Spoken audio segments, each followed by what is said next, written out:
அனைவருக்கும் வணக்கம். 10ஆம் வகுப்பில் வேதியியலில் முதல் பாடமான ஆவர்த்தன அட்டவணையும் எலக்ட்ரான் கட்டமைப்பும் என்ற பாடத்தை படித்துக் கொண்டிருக்கின்றோம். சென்ற வகுப்புகளில் நாம் கலந்துரையாடல் செய்தது என்ன ஒன்று நினைவு கூறலாம். முதலாவதாக, ஒரு அணு எண் உள்ள பொழுது எலக்ட்ரான் கட்டமைப்பு எவ்வாறு எழுதுவது என்றும் அதன் முக்கிய ஷெல்களாகிய K, L, M, N ஷெல்களை பற்றி படித்தோம். அதில் அதிகபட்சமாக எத்தனை எலக்ட்ரான்களை நிரப்ப முடியும் என்பதை பார்த்தோம். அடுத்ததாக துணை ஷெல்களாகிய S, P, D, F என்னவென்று படித்தோம். இதில் அதிகபட்சமாக எத்தனை எலக்ட்ரான்களை நிரப்ப முடியும் என்று பார்த்தோம். இதை வைத்து எலக்ட்ரான் கட்டமைப்பு எழுதினோம். துணை ஷெல் எலக்ட்ரான் கட்டமைப்பு எவ்வாறு எழுதுவது என்று எடுத்துக்காட்டுகளுடன் படித்தோம். இந்த துணை ஷெல் எலக்ட்ரான் கட்டமைப்பை மாற்றொரு முறையில் எவ்வாறு எழுதலாம் என்று படித்தோம். காப்பர், குரோமியம் போன்ற தனிமங்கள் இவற்றிலிருந்து எவ்வாறு மாறுபடுகின்றது என்று படித்தோம். மாற்றத்திற்கான காரணம் என்ன? அதிக நிலைத்தன்மை பகுதியாகவோ அல்லது முழுவதுமாகவோ நிரப்பப்பட்ட துணை ஷெல்கள் அதிக நிலைத்தன்மை கூடியது என்று படித்தோம். அதனால் இவர் மாற்றி அமைப்பை ஒன்று எழுதினோம். இப்போது ஒரு அணுவின் துணை ஷெல் எலக்ட்ரான் கட்டமைப்பு கொடுத்துள்ளார்கள். 1s2, 2s2, 2p6, 3s1 என்று கொடுத்திருக்கிறார்கள். எனில் இங்கு கொடுக்கப்பட்டுள்ளவற்றில் கேள்விகளுக்கு நாம் விடை அளிக்கலாம். இந்த அணுவில் எத்தனை ஷெல்கள் உள்ளன?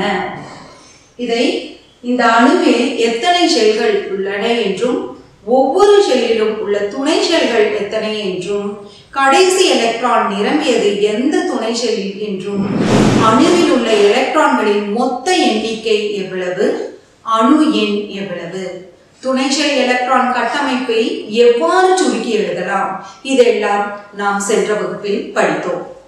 ஒன்று கூட நினைவு கூறலாம். துணை ஷெல் எலக்ட்ரான் கட்டமைப்பை எவ்வாறு நாம் மாற்றி எழுதலாம் என்றும் படித்தோம்.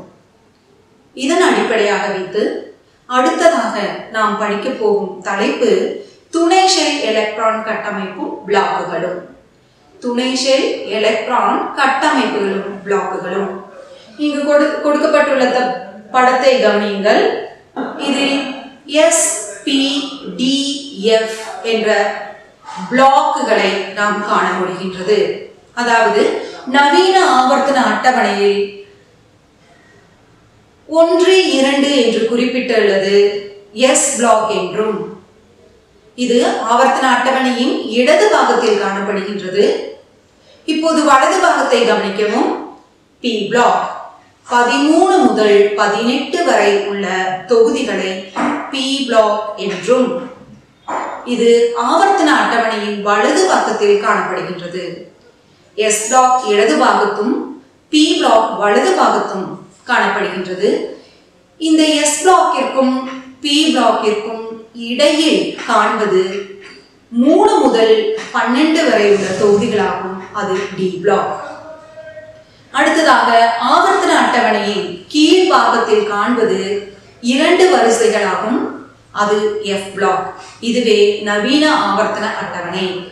இதில் 1, 2 என்று குறிப்பிட்டுள்ளதை நாம் காண முடிகின்றது. அதாவது மீண்டும் சொல்கிறேன், அதாவது ஒரு நவீன ஆவர்த்தன அட்டவணையை எடுப்போமானால் அங்கு 1, 2 என்று இடது பாகத்தில் காணப்படுவது S பிளாக். 13 முதல் 18 வரை உள்ள தொகுதிகளை பி பிளாக் என்றும் 3 முதல் 12 வரை உள்ள தொகுதிகளை டி பிளாக் என்றும்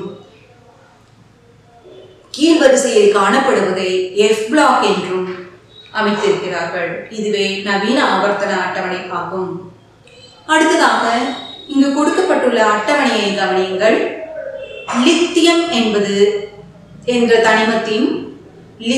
என்ற தனிமத்தின் அணு எண் 3. அணு எண் 3 என்றால் துணை ஷெல் எலக்ட்ரான் கட்டமைப்பை எவ்வாறு எழுதலாம்? துணை ஷெல் கட்டமைப்பை 1s2 2s1 1s2 2s1. கடைசி எலக்ட்ரான் நிரம்பிய ஷெல் எது? இங்கு 1s2 2s1 என்ற எலக்ட்ரான் கட்டமைப்பில் கடைசியாக எலக்ட்ரான் நிரம்பிய துணை ஷெல் 2s. அப்போ ஏது பிளாக்காக இருக்கும்? இது S பிளாக்கை சேர்ந்தது ஆகும். அடுத்ததாக மெக்னீசியம் என்ற தனிமத்திற்கு அணு எண் 12. அணு எண் 12. இதனை துணை ஷெல் எலக்ட்ரான் கட்டமைப்பில் எழுதும்போது 1s2 2s2 2p6 3s2 என்று எழுதுவோம். இதில் கடைசியாக எலக்ட்ரான் நிரம்பிய துணை ஷெல் என்பது 3s ஆகும். அப்போது இது எந்த பிளாக்கை சார்ந்தது? கடைசியாக நிரம்பிய எலக்ட்ரான் 3s இல் உள்ளதனால் இது S பிளாக்கை சேர்ந்தது. அடுத்ததாக நைட்ரஜன் என்ற தனிமத்தின் அணு எண் 7. எலக்ட்ரான்களின் எண்ணிக்கை 7. இதன் துணை ஷெல் எலக்ட்ரான் கட்டமைப்பை எழுதுவோமே ஆனால் 1s2 2s2 2p3 என்று எழுதுவோம். கடைசி எலக்ட்ரான் நிரம்பிய ஷெல் என்னவென்று கேட்டால் அது 2p. கடைசி எலக்ட்ரான் நிரம்பிய துணை ஷெல் 2p. அப்போது நைட்ரஜன் தனிமம் எந்த பிளாக்கை சேர்ந்தது? பி பிளாக்கை சேர்ந்தது. அடுத்ததாக ஸ்காண்டியம் என்ற தனிமத்தின் அணு எண் 21. எலக்ட்ரான்களின் எண்ணிக்கை 21. துணை ஷெல் எலக்ட்ரான் கட்டமைப்பை எழுதுவோமானால் 1s2 2s2 2p6 3s2 3p6 4s2 3d1 இவ்வாறு எழுதுவோம். இதில் கடைசி எலக்ட்ரான் நிரம்பிய துணை ஷெல் என்னவென்றால் டி. அப்போது ஸ்காண்டியம் என்ற தனிமம் டி பிளாக்கை சேர்ந்தது ஆகும். இவ்வாறு துணை ஷெல் எலக்ட்ரான் கட்டமைப்பை வைத்து நமக்கு ஒரு தனிமம் எந்த பிளாக்கை சேர்ந்தது என்று கண்டுபிடிக்கலாம். அதாவது கடைசி எலக்ட்ரான் எந்த துணை ஷெல்லில் நிரம்புகின்றதோ அந்த துணை ஷெல்லே தனிமம் உட்படும் பிளாக். ஆவர்த்தன அட்டவணையில் தொகுதி 1 2 என்று குறிக்கப்பட்டது எஸ் பிளாக்கை சேர்ந்ததும் 13 முதல் 18 வரை உள்ள தொகுதிகள் பி பிளாக்கை சேர்ந்ததும் 3 முதல் 12 வரை உள்ள தொகுதிகள் டி பிளாக்கிலும் உட்படுத்தப்பட்டுள்ளன. எஃப் பிளாக் தனிமங்கள் ஆவர்த்தன அட்டவணையில் கீழ்ப்பகுதியில் 2 தனி வரிசையில் ஒழுங்குபடுத்தப்பட்டுள்ளன. துணை ஷெல் எலக்ட்ரான் கட்டமைப்பின் அடிப்படையில் ஆவர்த்தனம், தொகுதி ஆகியவற்றை கண்டுபிடிக்கலாம். இந்த ஆவர்த்தன அட்டவணையில் நேர்கோடாக காண்பவை 18 உள்ளது. நேர்கோடுகள் 18, தொகுதிகள் 18. வரிசையாக காணப்படுவது 7, ஆவர்த்தனம் 7. ஒன்று கூட சொல்கின்றேன், கேட்டுக்கொள்ளுங்கள். நேர்கோடுகள் தொகுதியையும் வரிசைகள் ஆவர்த்தனத்தையும் குறிப்பிடுகின்றன. ஆவர்த்தன அட்டவணையில் 18 தொகுதிகளும் 7 வரிசைகள் ஆகிய 7 ஆவர்த்தனங்களும் காணப்படுகின்றன. இதுவே நவீன ஆவர்த்தன அட்டவணையின் அமைப்பாகும். அடுத்ததாக இந்த அட்டவணையை கவனியுங்கள். அட்டவணையில் முதலாக கொடுக்கப்பட்டுள்ள தனிமம் பெரிலியம். பெரிலியத்தின் அணு எண் 4. அடுத்ததாக துணை ஷெல் எலக்ட்ரான் கட்டமைப்பை எழுதும் பொழுது 1s2 2s3 என்று எழுதுவோம். அவ்வாறென்றால் வெளிப்புற ஷெல் எண் எண்ணிக்கை எத்தனை? வெளிப்புற ஷெல்லின் எண் 2, அதாவது 2s2. அதனால் ஆவர்த்தன எண் இங்கு 2 ஆகும். ஆவர்த்தன எண் இங்கு 2 ஆகும். அதே போன்று கார்பன் என்ற தனிமத்தின் அணு எண் 6. அப்போது துணை ஷெல் எலக்ட்ரான் கட்டமைப்பு எழுதுவோமானால் அப்போது துணை ஷெல் எலக்ட்ரான் கட்டமைப்பு எழுதும் பொழுது 1s2 2s2 2p2 என்று எழுதுவோம். இங்கு வெளிப்புற ஷெல் எண் எத்தனை? 2p. அதனால் ஆவர்த்தன எண் இங்கு 2. ஆவர்த்தன எண் இங்கு 2. ஆவர்த்தன எண் இங்கு 2. அடுத்தது சோடியம் என்ற தனிமத்தின் அணு எண் 11. இதனை துணை ஷெல் எலக்ட்ரான் கட்டமைப்பை எழுதினால் 1s2 2s2 2p6 3s1 என்று எழுதுவோம். இதன் வெளிப்புற ஷெல்லின் எண் என்னவென்றால் 3s. அதனால் இது ஆவர்த்தனம் 3 உட்படும். K என்ற தனிமத்தின் அணு எண் 19. எலக்ட்ரான் கட்டமைப்பை எழுதும் பொழுது 1s2 2s2 2p6 3s2 3p6 4s1 என்று எழுதுகின்றோம். அதாவது கடைசி எலக்ட்ரான் செல்வது எங்கே என்றால் 4s இல். அதாவது வெளிப்புற ஷெல் எண் என்பது 4, ஆவர்த்தன எண் 4. K என்ற தனிமம் ஆவர்த்தன எண் 4 உட்பட்டது ஆகும். துணை ஷெல் எலக்ட்ரான் கட்டமைப்பில் உள்ள வெளிப்புற ஷெல் எண்ணே ஆவர்த்தன எண் ஆகும். துணை ஷெல் எலக்ட்ரான் கட்டமைப்பில் உள்ள வெளிப்புற ஷெல்லின் எண்ணிக்கையே ஆவர்த்தன எண் ஆகும். இவ்வாறு ஒரு தனிமம் எந்த பிளாக்கை சார்ந்தது என்றும் எந்த தொகுதியை சார்ந்தது என்று நாம் கண்டுபிடிக்கலாம். அதற்கு முன்பாக எந்த ஆவர்த்தனத்தை சேர்ந்தது என்று நாம் கண்டுபிடிக்க முடியும். இதேபோல் இப்பொழுது இந்த நவீன ஆவர்த்தன அட்டவணையில் இடது பாகத்தில் நாம் காண்பது S பிளாக் தனிமங்கள் ஆகும். இந்த தனிமத்தின் தொகுதி எண் எவ்வாறு கண்டுபிடிக்கலாம் என்று பார்க்கலாம். இதுவரை நாம் படித்தது பிளாக் தனிமங்கள். எந்த பிளாக்கை சார்ந்தது ஒரு தனிமம் அதன் துணை ஷெல் எலக்ட்ரான் கட்டமைப்பை வைத்து எந்த பிளாக்கை சார்ந்தது, அதாவது வெளிப்புற ஷெல்லில் எண்ணை வைத்து ஆவர்த்தன எண்ணும், வெளிப்புற ஷெல்லில் எலக்ட்ரான் சென்றடைவது அது வெளிப்புற ஷெல்லின் எண்ணை வைத்து ஆவர்த்தனம் என்றும், கடைசியாக நிரம்பிய துணை ஷெல் பிளாக்கை குறிப்பிடுகின்றது. இப்போது S பிளாக் தனிமங்களின் தொகுதி எண் எவ்வாறு கண்டுபிடிக்கலாம் என்று பார்க்கலாம். அதற்காக இந்த அட்டவணையை பாருங்கள். முதலாவதாக தந்திருப்பது லித்தியம் என்ற தனிமம். இதன் துணை ஷெல் எலக்ட்ரான் கட்டமைப்பை எழுதுவோமேயானால் 1s2 2s1 1s2 2s1. கடைசி S துணை ஷெல் எலக்ட்ரான்களின் எண்ணிக்கை எத்தனை? அதாவது கடைசி S துணை ஷெல் எலக்ட்ரான்களின், இங்கு கடைசியாக நிரம்பப்பட்ட துணை ஷெல்லின் எலக்ட்ரான் எண்ணிக்கையை நாம் பார்க்க வேண்டும். கடைசியாக நிரம்பப்பட்ட துணை ஷெல்லில் உள்ள எலக்ட்ரான்களின் எண்ணிக்கையை நாம் பார்க்க வேண்டும். இங்கு கடைசியாக நிரம்பப்பட்டது 2s. 2s இல் எத்தனை எலக்ட்ரான்கள் உள்ளன? ஒரு எலக்ட்ரான்.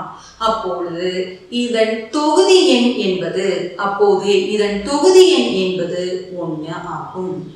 அதே போன்று அடுத்ததாக தந்திருக்கிற சோடியம், அடுத்ததாக கொடுத்திருப்பது சோடியம் என்ற தனிமம். சோடியம் என்ற தனிமத்தின் அணு எண் 11. துணை ஷெல் எலக்ட்ரான் கட்டமைப்பு எழுதும் பொழுது 1s2 2s2 2p6 3s1 என்று எழுதுகின்றோம். அதாவது கடைசியாக உள்ள துணை ஷெல் என்ன? கடைசியாக உள்ள துணை ஷெல் 3s. இங்கு எத்தனை எலக்ட்ரான்கள் உள்ளன? 3s இல் பார்த்தால் ஒரு எலக்ட்ரான் உள்ளது. அதனால் இதன் தொகுதி எண் 1. அடுத்ததாக மெக்னீசியம். மெக்னீசியத்தின் அணு எண் 12. இங்கு எலக்ட்ரான் கட்டமைப்பை எழுதும் பொழுது 1s2 2s2 2p6 3s2 என்று எழுதுகின்றோம். இங்கு வெளிப்புற ஷெல் என்பது 3s, இதில் நிரப்பப்பட்ட எலக்ட்ரான் என்பது 2. அப்பொழுது தொகுதி எண் என்ன? வெளிப்புற ஷெல்லில் உள்ள எலக்ட்ரான்களின் எண்ணிக்கையே தொகுதியாகும். இங்கு வெளிப்புற ஷெல் ஆகிய 3s இல் 2 எலக்ட்ரான்கள் காணப்படுகின்றன. அதனால் இதன் தொகுதி எண் 2 ஆகும். அடுத்ததாக கால்சியம் என்ற தனிமம். கால்சியத்தின் அணு எண் வைத்து நாம் எலக்ட்ரான் கட்டமைப்பை எழுதும் பொழுது, கால்சியத்தின் அணு எண்ணை வைத்து நாம் எலக்ட்ரான் கட்டமைப்பை எழுதும் பொழுது 1s2 2s2 2p6 3s2 3p6 4s2 என்று எழுதுகின்றோம். அவ்வாறென்றால் இந்த கடைசி எலக்ட்ரான் சென்றடைவது எந்த துணை செல்லில்? 4s. 4s இல் எத்தனை எலக்ட்ரான்கள் உள்ளன? 2 எலக்ட்ரான்கள் காணப்படுகின்றன. அதனால் இதன் தொகுதி என்ன? இதன் தொகுதி 2. இவ்வாறாக S பிளாக்கின் தொகுதியை நாம் கண்டுபிடிக்கலாம். முதலில் S பிளாக்கின் இருப்பிடம் எங்கு என்று நாம் பார்க்கின்றோம். S பிளாக் நவீன ஆவர்த்தன அட்டவணையில் S பிளாக் இடது பாகத்தில் காணப்படுகின்றது. 1ம் 2ம் தொகுதிகளை நாம் S பிளாக் என்று கூறுகின்றோம். இது எவ்வாறு கூறுகிறோம் என்றால், கடைசியாக நிரப்பப்பட்ட துணை ஷெல் S ஆகும். அதனால் இதனை S பிளாக் என்கின்றோம். S பிளாக்கின் தொகுதி எண்ணை எவ்வாறு கண்டுபிடிக்கலாம்? கடைசி எலக்ட்ரான் சென்றடையும் துணை ஷெல்லின் பெயர் என்னவென்று பார்க்கின்றோம். துணை ஷெல்லில் உள்ள எலக்ட்ரான்களின் எண்ணிக்கையை வைத்து நாம் தொகுதியை குறிப்பிடுகின்றோம்.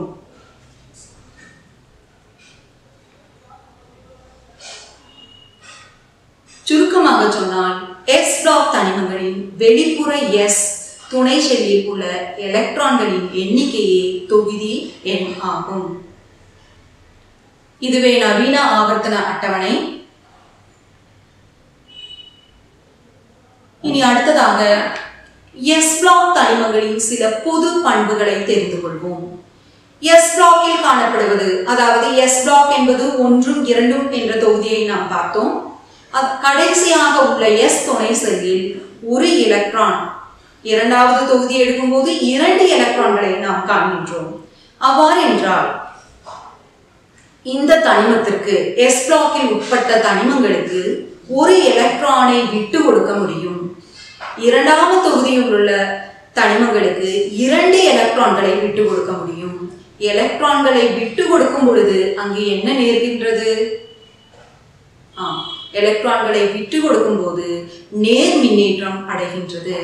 எலக்ட்ரான்களை விட்டு கொடுக்கும் போது நேர் மின்னேற்றம் அடைகின்றது. 1ஆம் தொகுதியில் உள்ள துணை ஷெல் ஆகிய S இல் ஒரு எலக்ட்ரான்கள் காணப்படுகின்றன. இரண்டாம் தொகுதியில் உள்ள தனிமங்களுக்கு S துணை செல்லில் 2 எலக்ட்ரான்கள் உள்ளன. அப்போது இந்த தனிமங்கள் ஒரு எலக்ட்ரான் அல்லது 2 எலக்ட்ரான், 1ஓ 2ஓ எலக்ட்ரான்களை விட்டு கொடுக்கும் தன்மையை உள்ளதனால் இதற்கு நேர் மின்னேற்றம் அடைய வாய்ப்புள்ளது. நேர் மின்னேற்றம் அடைகின்றது. அப்போது இங்கு அயனிகள் எலக்ட்ரான்களை விட்டு கொடுக்கும் போது நேர் மின்னேற்றம் அடைகின்றது. அப்போது இங்கு அயனிகள் உருவாகின்றது. அப்போது இங்கு அயனிகள் உருவாவதை நாம் பார்க்கின்றோம். இது அயனி பிணைப்பில், S பிளாக் தனிமங்கள் அயனி பிணைப்பில் ஈடுபடுகின்றது. அதனால் அயனி சேர்மங்களை அது உருவாக்கின்றது.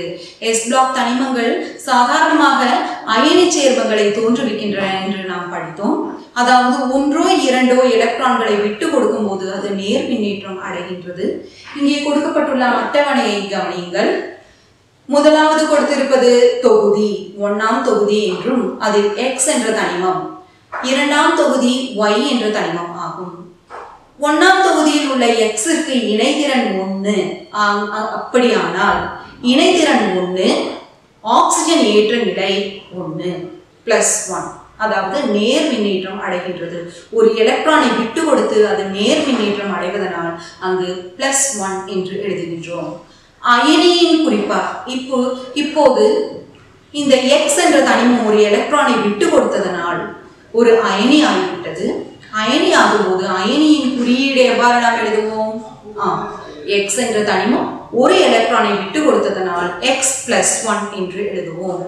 அடுத்ததாக ஆக்சைடின் இணைதிறன் -2 என்று நமக்கு தெரியும். குறுக்கு பெருக்கல் மூலமாக நாம் வாய்ப்பாடு எழுதுவோமானால் இது X2O என்ற சேர்மத்தை உருவாக்கின்றது. இது X2O என்ற சேர்மத்தை உருவாக்கின்றது. அடுத்ததாக அடுத்த வரிசையில் கொடுத்திருப்பது இரண்டாம் தொகுதி ஆகிய Y இன் இணைதிறன் 2. அப்போது ஆக்சிஜனேற்ற நிலை என்ன? 2 எலக்ட்ரான்களை விட்டு கொடுக்க முடியும். அதனால் ஆக்சிஜனேற்ற நிலை +2 ஆகும். அவ்வாறு என்றால் அயனிகளை எவ்வாறு குறியிடலாம்? அயனி என்பது இங்கு Y என்ற தனிமம் 2 எலக்ட்ரான்களை விட்டு கொடுப்பதனால் Y +2 என்று எழுதுவோம். ஆக்சைடின் இணைதிறன் -2, குறுக்கு பெருக்கல் மூலமாக நாம் வாய்ப்பாடு எழுதுவோமானால் இது என்னவாகும்? இரண்டிற்கும் இணைதிறன் +2 ஆவதினால் இது YO என்ற தனிம ஆக்சைடை ஒரு சேர்மமாக உருவாகின்றது.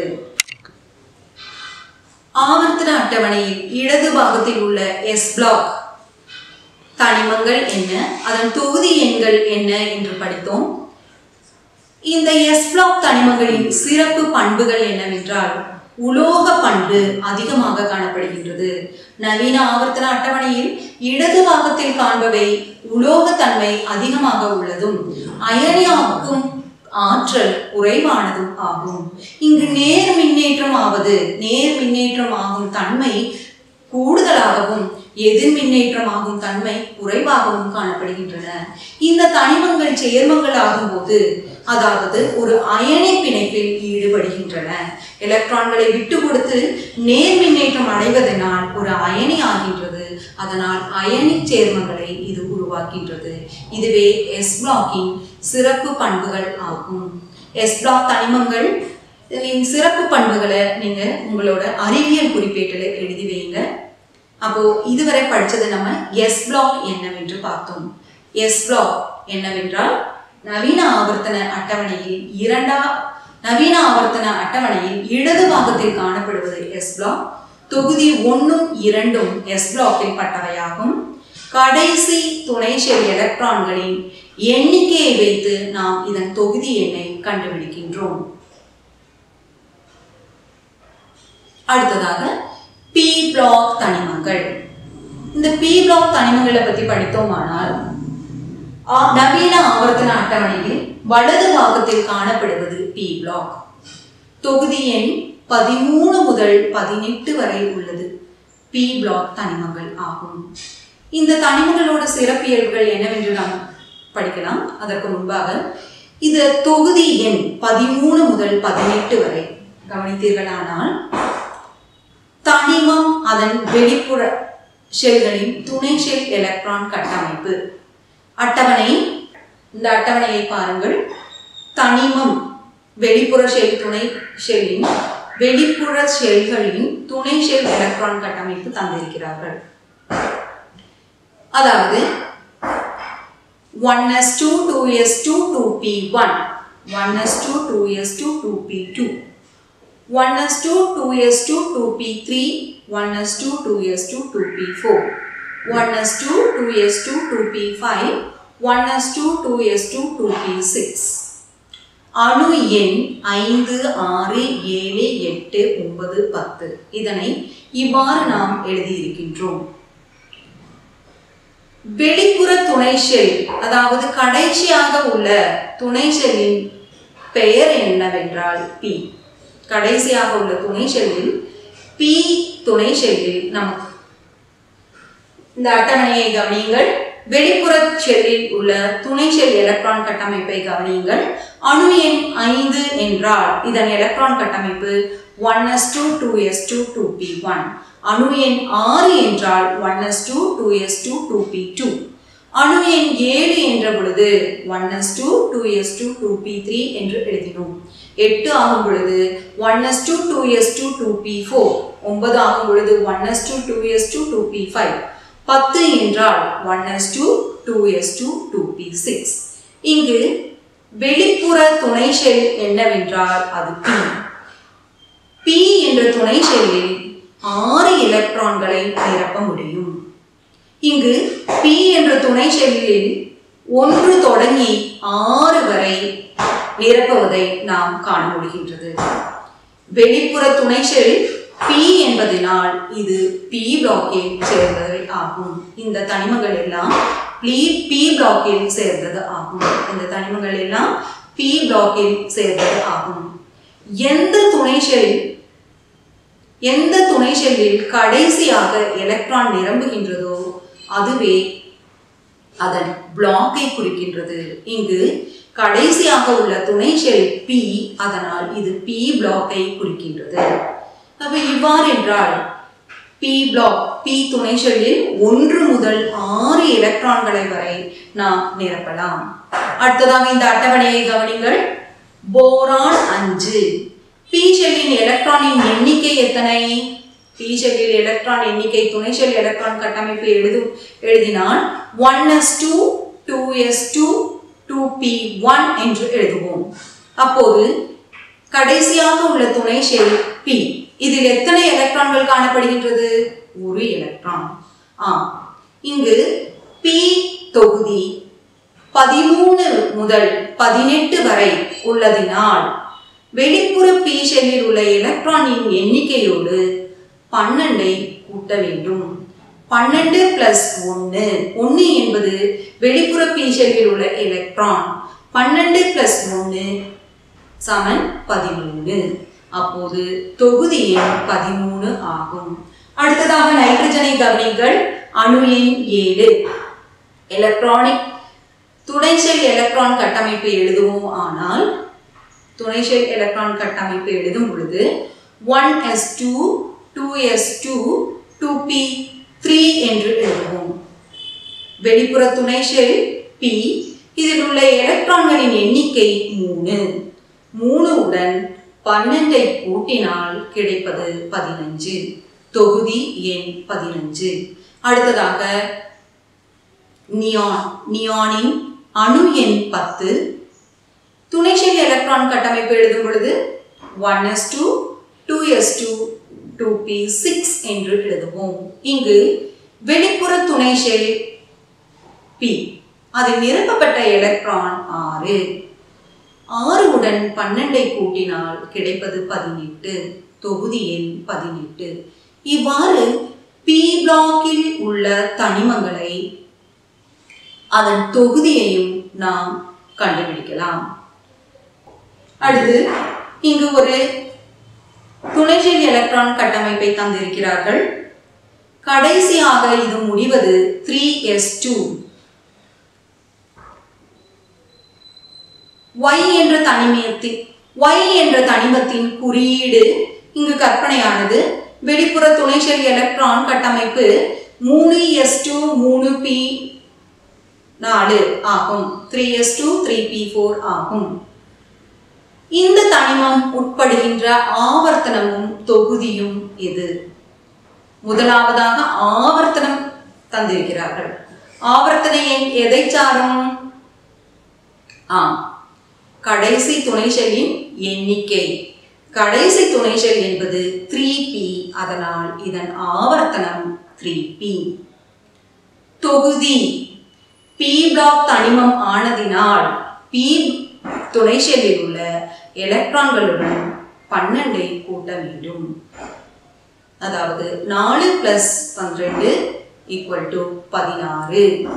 அப்போது இதன் தொகுதி 16 ஆகும். இதே தொகுதியில் இதற்கு கீழே உள்ள தனிமத்தின் வெளிப்புற துணை ஷெல் எலக்ட்ரான் கட்டமைப்பை எழுதவும். எலக்ட்ரான் கட்டமைப்பில் உள்ள ஒப்புமையின் காரணமாக இதனை நாம் என்னவென்று கூறுகின்றோம்? P பிளாக் தனிமங்கள் என்று கூறுகின்றோம். அடுத்ததாக இந்த P பிளாக் தனிமங்களின் சிறப்பியல்புகளை கவனிக்கலாம். இங்கு பார்த்தோமானால் நவீன ஆவர்த்தன அட்டவணையில் வலது பாகத்தில் உள்ளது P பிளாக் தனிமங்கள் ஆகும். 13 முதல் 18 வரை உள்ளது P பிளாக் தனிமங்கள். இதில் பார்த்தோமானால் வித்தியாசமான நிறங்களை நாம் காண முடிகின்றது. உலோகங்களையும் அலோகங்களையும் உலோக போலிகளையும் வினைபுரியா தனிமங்களாகிய வாயுகளையும் உட்கொண்டதுதான் இந்த பி பிளாக். பி பிளாக் தனிமங்கள் நாம் உலோகங்கள், அலோகங்கள், உலோக போலிகள், வினைபுரியா தனிமங்கள் என்று பிரதிநிதித்தன்மை நிறைந்த தனிமங்களை நாம் பார்க்கின்றோம். பி துணை ஷெல்லில் எத்தனை எலக்ட்ரான்கள் உள்ளதோ அத்தனை எலக்ட்ரானுடன் 12 கூட்டும் பொழுது நமக்கு தொகுதி எண் கிடைக்கின்றது. பி பிளாக் தனிமத்தில் நாம் உலோகங்கள், அலோகங்கள், உலோக போலிகள், வினைபுரியாத வாயுக்கள் என்று படித்தோம். இவ்வாறு திடம், திரவம், வாயு என்ற 3 நிலைகளில் உள்ள தனிமங்களை நாம் பி பிளாக்கில் காண முடிகின்றது. எஸ் பிளாக் தனிமங்களை விட பி பிளாக் தனிமங்கள் பொதுவாக உயர்ந்த அயனியாக்கும் ஆற்றலை கொண்டிருக்கின்றது. உயர்ந்த அயனியாக்கும் ஆற்றலை கொண்டுள்ளது. எலக்ட்ரான்களை பெற்றுக்கொள்வதனால் இங்கு எதிர்மின்னேற்றம் அடைகின்றது. எதிர்மின்னேற்ற தன்மை கூடிய தனிமம் பி பிளாக்கில் உள்ளது. அதாவது குளோரின்.